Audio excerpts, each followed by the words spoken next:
Okay, 8th grade, so today we're going to be doing pages 18 through 24 in the packet. We're going to read this story and then do the questions with it together, and then I'll read the second story to you and you'll do the questions on your own. So this story is called The Canoe Breaker. It's by Margaret Bumister, I think. So if you haven't watched the video from yesterday on theme, you should watch that before we do this. So again, it's called The Canoe Breaker. Once in a certain tribe, there was a young man who had no name, for it was the law in that tribe that every youth had to do some deed that would give to him his name. This young man had tried in many ways to do something that would make the chief tell him he was a great warrior. Several times he had tried to kill a bear, but had failed. He had gone forth in battle, hoping to kill some powerful enemy, but no one had fallen under his tomahawk. He had gone on long hunting trips, hoping to bring home the skin of some wild animal, but had always returned empty-handed. So his young, brave heart felt very sad, for the young men of the tribe laughed at him for not having won a name for himself.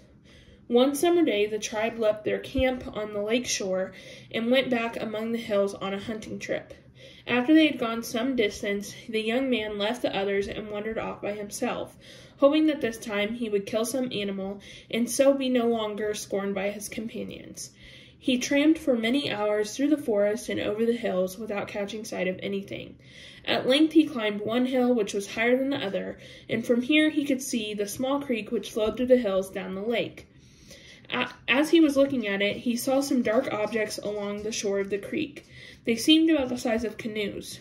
He scanned the hills anxiously, and at length could see a band of Indians making their way along the trail made by the hunters in the morning. At once the young man knew there was great danger ahead for these Indians.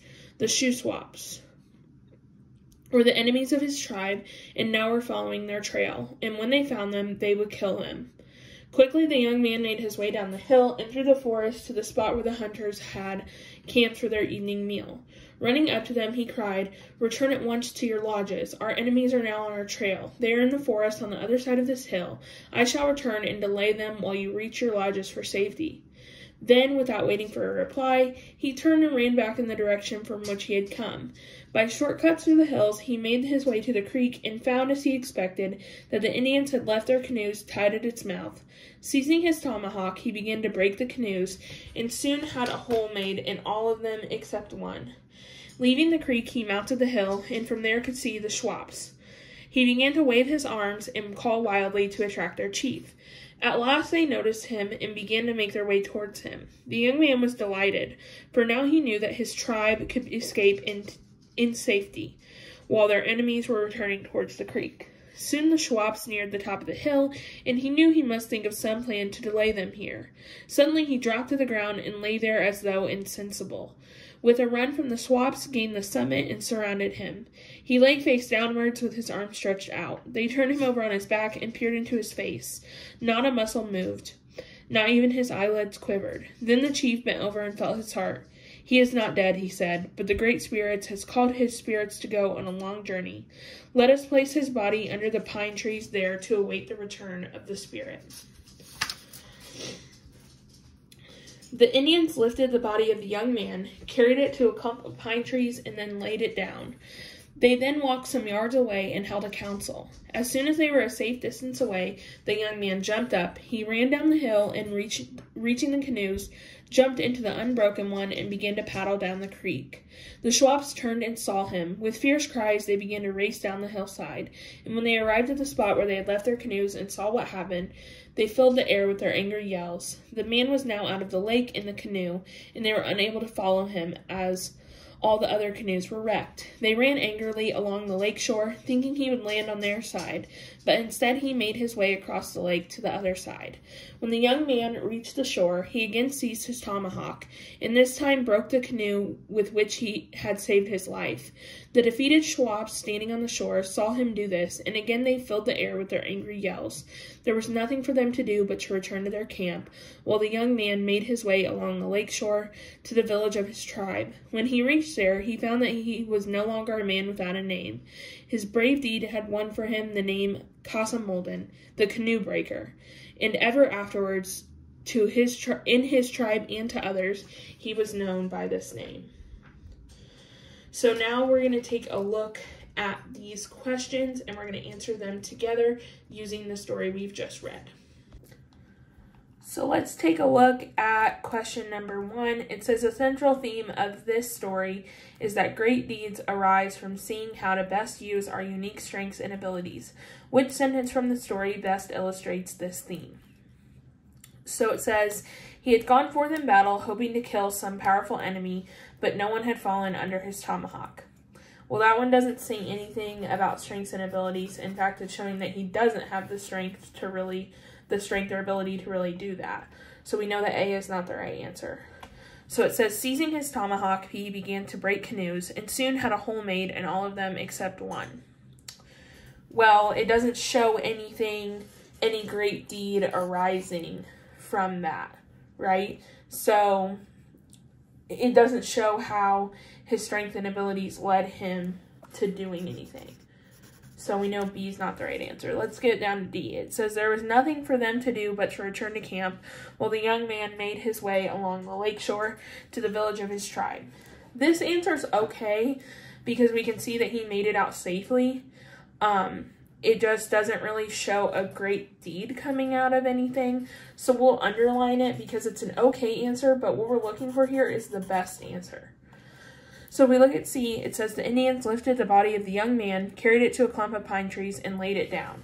So he used his ability to play dead in this situation to get them to not kill him. So they carried him away, so that's going to be our best answer because he used his ability to pretend to be dead and to act to have them put him in a situation in which he wanted to be in. So we know that C is the correct answer here. So let's move on to page 20 and we'll look at number 2. In what ways does the plot contribute to theme?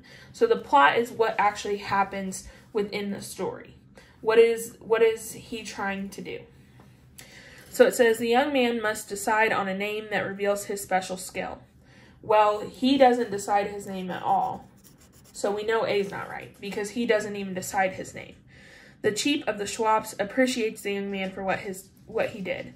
The chief of the Schwabs was the guy that he destroyed all their canoes. Does that guy appreciate him? Not even a little bit. So we know that B is not the right answer. The young man doesn't give up until he proves that he's a great warrior. At first, this answer looks right, but is he really a great warrior? Or because warrior would typically mean that he's in battle or doing something the traditional way. So if we look at D, it says the young man finally achieves success in a non-traditional way. The traditional way to achieve success is to be a great warrior. Is that how he earns his name? No. He earns his name by achieving success in a non-traditional way. So 3 says, which of the young man's character traits best helps to convey the theme? The courage he shows, which character traits are just qualities that the character has. So is he nice? Is he brave? Is he strong? Is he weak? That type of thing. So A says the courage he shows in a dangerous situation, his physical strength in breaking the canoes, his determination to earn a name for himself, or his fear when confronted by the Schwabs. So let's review. The theme is that great deeds arise from seeing how we best use our strengths and abilities. So if we look at D, his fear when confronted by the Schwabs. Well, fear would not show his strength or ability. So we know that D is not the right answer. His determination to earn a name for himself. Well, his determination isn't really him showing his strength. He wants to find a strength that he has to earn a name. So this one is an okay answer, but again, we're looking for the best answer. So let's not mark this one out yet, but let's come back to it. His physical strength in breaking the canoes. This has nothing to do with his physical strength. Is the story all about how strong he was and how, oh, it took him so much strength to break the canoes? No. So that's not our best answer. And the courage he shows in a dangerous situation. What really earned him his name here? Did his determination earn him his name, or was it the specific situation that earned him his name? It would be the specific situation. So the courage that he showed in this specific situation. So now we're going to take a look at number 4. Let me try to adjust this here so we can just see a little bit better.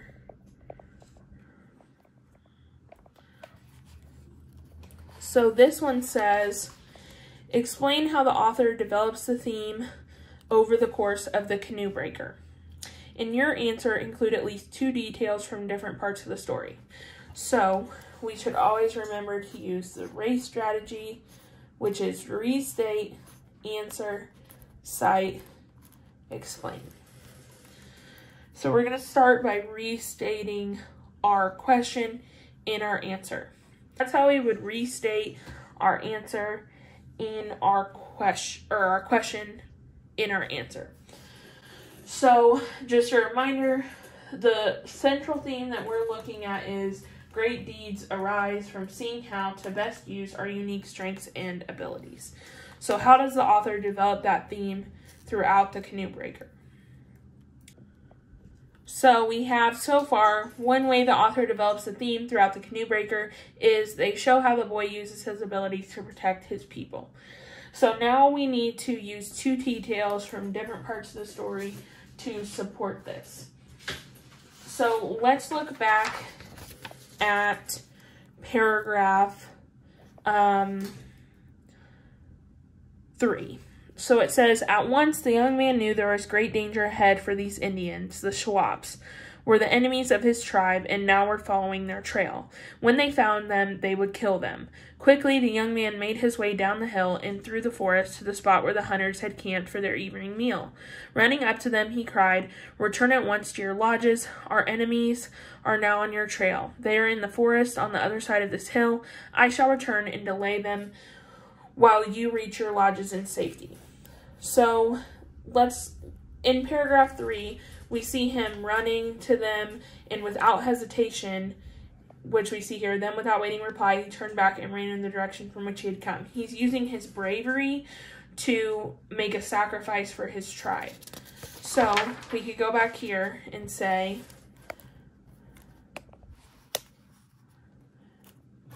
the young man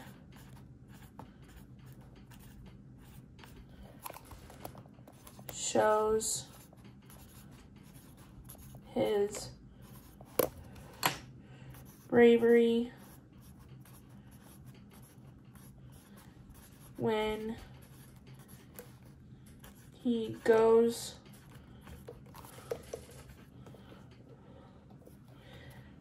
back to warn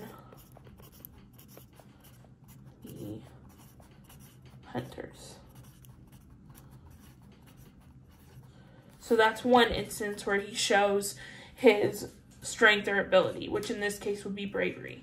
So now let's go to nearing the end of the story in paragraph 5. So it says, the Indians lifted the body of the young man, carried it to a clump of pine trees, and laid it down. They then walked some yards away and held council. As soon as they were a safe distance away, the young man jumped up. He ran down the hill, and reaching the canoes, jumped into the unbroken one and began to paddle down the creek. So here we could say that he is using, he later used his smarts to save one canoe to escape in. And then now we've cited our evidence. So what we need to do now is explain how that evidence supports our answer.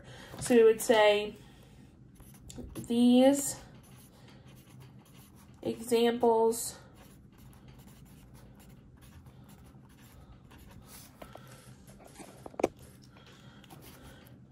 show how the young man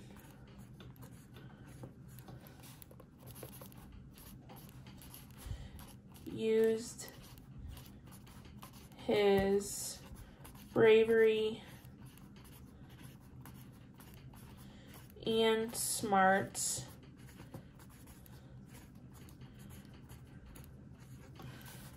to protect his people.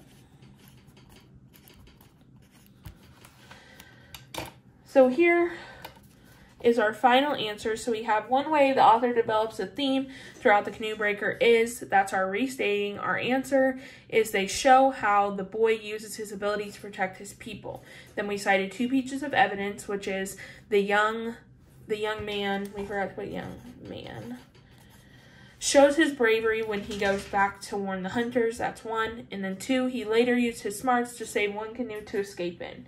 And then we explain our evidence. These examples show how the young man used his bravery and smarts to protect his people. So that's our last question for that reading. So now what we're going to do is we're going to read this story called The Battle Picnic, which is on page 21 and 22. And then starting on 22, we have questions, and that goes on to page 24. And you guys are going to do those questions on your own.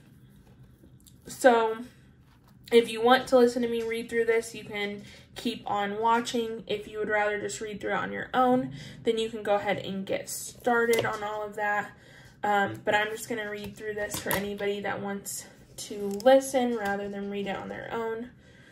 So I'm going to read through this. It's called The Battle Picnic by Jonas Sellers.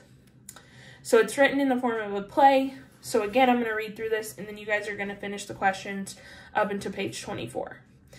So it says, scene, a well-furnished drawing room in a fancy Washington, D.C. home, July 16th, 1861. Manfred, excitedly. Well, the war with the Confederates has finally begun. We are determined to march to Richmond, and we will certainly overcome those rebels before the month has ended. Our victory will be swift, and the rebels will learn that they should not have unleashed Pandora's box with their traitorous ways. Jenny, distressed. I believe that the war has already started in April, when the Confederate soldiers fired boldly at Fort Sumter. Surely that was an easy victory for them, and thankfully no one was killed on either side. But with all the volunteers President Lincoln gathered, why would the Confederate forces try to attack us now? I have heard officials say that our display of strength would frighten the Confederates into submission. Pausing briefly in thought. I am anxious about beginning a war. Surely many people will be harmed by such a serious act. Manfred, with a knowing smile. I believe, sister, that you are less worried about war in general than about the safety of your own dear brother. Do not waste a moment worrying on my account. We will reward those Southern soldiers with a hearty beating, bring the black sheep back into the Union, and be at restful, even boring, peace again, before you notice I am gone. By fighting, we will show our strength and our well-deserved confidence, because we are battling on the proper side. When must you leave? Manfred, I came to say farewell, dear sister, as we march as soon as we gathered. Manfred walks over to the window and looks out. Look at all the fine and fancy carriages filled with townspeople, determined to travel the road with our troops. What a stirring show of public support. Jenny, joining him at the window.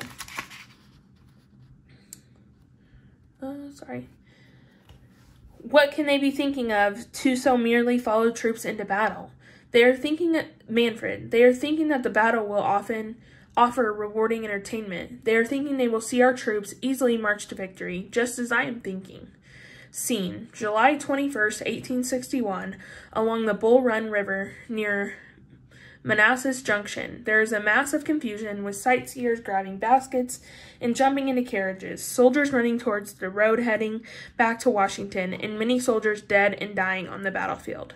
Jenny, totally distraught, staring toward the field. Father, where's Manfred? Can you see Manfred anywhere on the battlefield? Mr. Benjamin, demandingly. Manfred will have to take care of himself. Sit down and get settled now, quickly as you can. The road is already filled to overflowing with panicky people. Jenny, Father, this is the most horrifying experience of my life. Why did we come? Why did so many people come to picnic at a battle? Mr. Benjamin, squarely facing Jenny.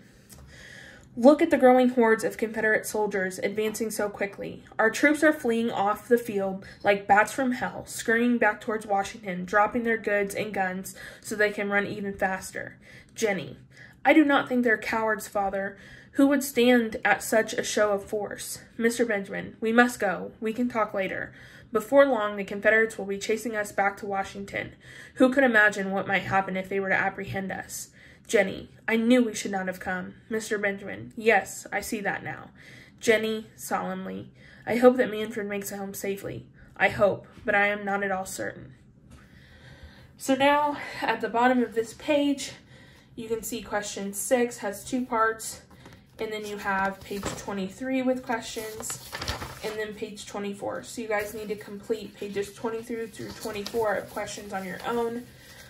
And then we'll be back tomorrow with more. I am going to be posting a free read, so if you guys want to listen to that today, I'll have that up today and another one tomorrow, and then one on Friday. So just make sure that you guys are getting this done. I know some of this is going to be kind of difficult, so if you have any questions, I'll be available from 11 to 2 in office hours, just like every other day. So hopefully I'll talk to some of you guys in office hours today.